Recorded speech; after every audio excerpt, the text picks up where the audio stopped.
summer, and this time we're in Havana with just 48 hours to discover the Cuban way of life as you've never seen it before. We're invited inside the homes of old Havana.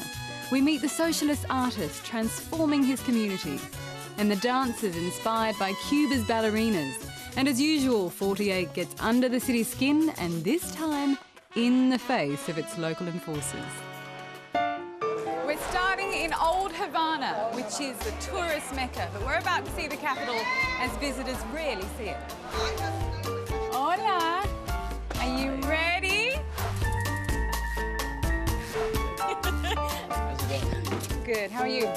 I'm a little tired, but... You can't be tired, we've got a big morning. 27-year-old Pepe is a full-time nurse and a part-time rickshaw driver who, like most Cubans, still lives with his family. This is my baby. This is your baby, orange seats and all. So what do you make as a nurse a month? Maybe $14, $15. $14 or $15. But as a rickshaw driver, what can you make? It's the same salary in 1 month in my hospital. 1 day of this is the same salary as a whole month. For this tour, we were leaving the baby behind. Ready to see Havana. 2 million visitors come here every year, including sometimes the odd camera crew. Our plan was to see old Havana on somebody else's rickshaw, but that was a bad idea, according to the police.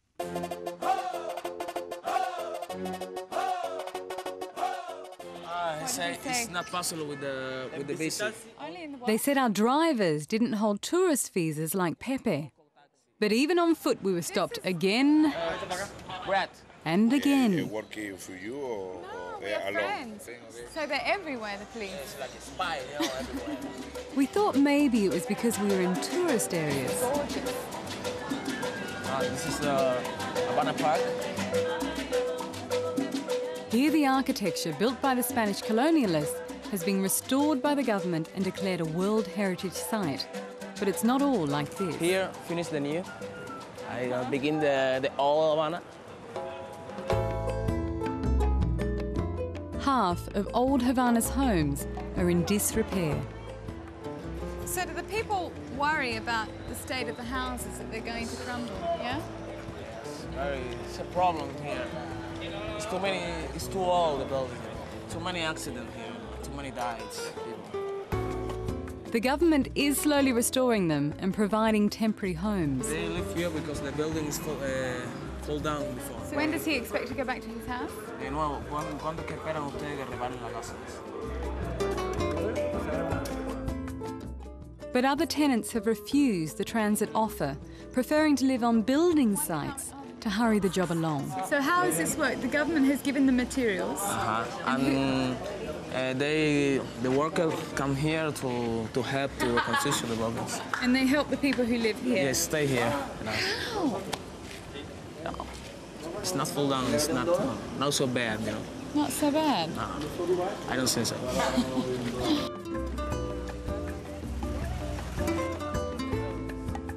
Pepe wanted to show me how his best friend lives in an average apartment in Old Havana. Hola! Here I live with my son and my cousin. How many rooms does this have? 2. So upstairs and downstairs? Yes, yeah. Very small. It's my home. Do you have electricity here? Lights? No. No electricity? No. Never? Water's also unpredictable here, but the government says no one starves because of the rations. Rice, beans, oil. Are the rations enough? No. But don't think they're all down on socialism.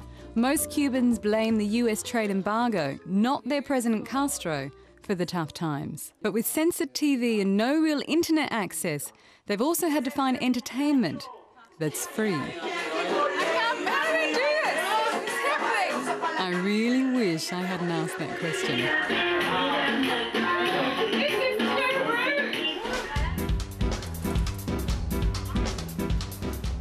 It was time to leave Old Havana and my newfound friends.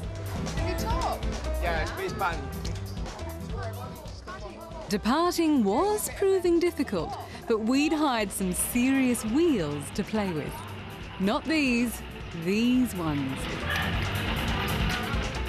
And inside, a new translator and guide. After 1959, all the houses and all the private property was nationalized. So if the original owners had left the country, the person in charge of the house during this period, like the maid or the gardener, became the owners of the house afterwards. Before the revolution, Havana was a wealthy city, and America's movie stars, mafia, and even presidents were made to feel at home. Well, this is the Capitol building that was built in 1929. At that time, the American influence was very strong. African slavery lasted 300 years here before it was abolished in 1886. Under it, blacks were forced to give up their African religion, Yoruba, to practice Catholicism. But many didn't. They just mixed the two. And today the religion known as Santeria is openly worshipped. In Catholicism, saints are supposed to be perfect, and in the Santeria, they are more human, so it's different. President Castro once declared this country atheist, but a papal visit 10 years ago has seen a rebirth of religion. These traditions were not being practiced for a long time, so now many children do not know much about it. Maybe it's one of the first times that they meet, but they are going to remember this day forever.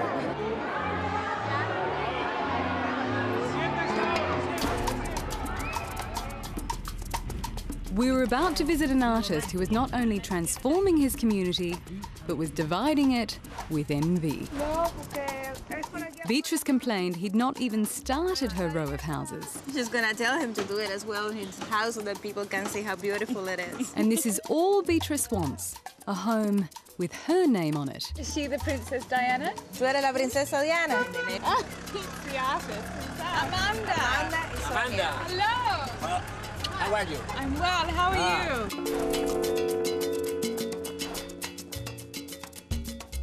Okay, for having us. Bueno, gracias. Wonderful. We've been looking at all over the street. My neighbor no money.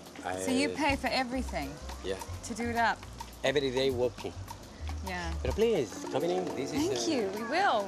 Okay. This is the rooster. Fuster funds his community work with sales of his art abroad. He's influenced by Gaudi and Picasso and inspired by Cuban life. He says at 14 he discovered art and joined the socialist cause to educate poor farmers. Right. It was part of the project. Yeah, part of the project to make people more literate in Cuba after the revolution. Exactly. So this is the mountain. Exactly. And some of these people... Different person, my imagination is the favorite table. This is your favorite table? Yeah, because many parties, everyday parties. Julie! And here, his homage to Shakespeare's lovers. So you're romantic. Yeah, I love you. Already? It's only from the top of Fuster's house that you can see his vision to change his world. This is just the beginning of a project that is going to last for 20 more years. Wow. What did the community say to you when you said, I want to do your houses? No, la gente me lo pidieron. People asked him to do it. Me recuerdo que una vecina me dijo que yo era un hombre egoísta porque yo lo había hecho en mi casa y no en su casa. One of the neighbors told him once that he was selfish because he'd done it on his house and not in the rest of the people. But Fuster says there's another important deadline to meet. He was finishing his home in time for his 60th birthday party, which we didn't have to miss completely.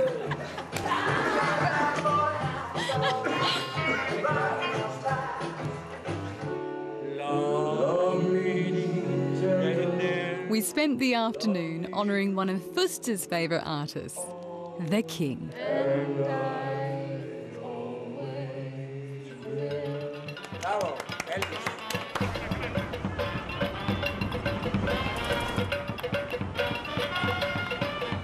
No, this wasn't another birthday party. This was much bigger than that. For less than 5 cents each, fans can see their president's and country's favourite sport, baseball, played by some of the world's best, and Simon's not among them. But I did learn, despite this stadium's painting, that Castro and I have something in common. Both of us were star pitchers in our younger years. Not that anyone would believe me. You are good to pitch. I don't think that. Because you are not strong. I was very strong.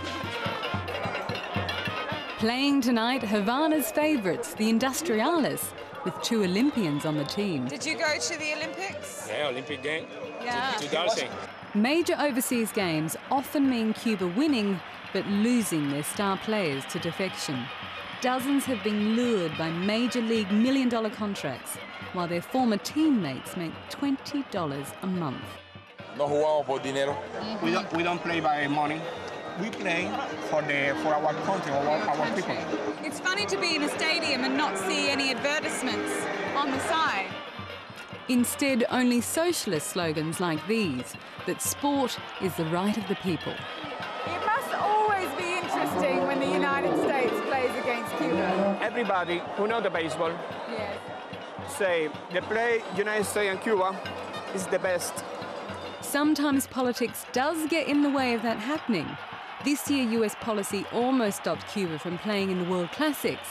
Japan won that time, but we know who these guys are rooting for next.